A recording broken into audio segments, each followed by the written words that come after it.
Yes, kwa neema ya Mungu tena nimekutana na mama mkongwe wa hapa ICC Kuti, naye analijua kanisa fika. Unaendeleaje mama? Naendelea vizuri. Mambo ya Roni yanaendeleaje? Yanaenda vizuri kabisa.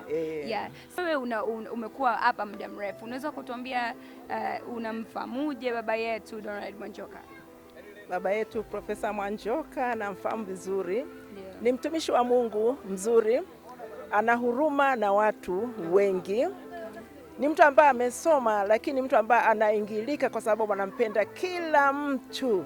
Hata ukihitaji ushauri muda wowote, ukiwa umempigia simu, ukimwona uso kwa uso, atakushauri. Kwa napenda kuwakaribisha watu wote kwamba karibuni kanisani hapa ICC.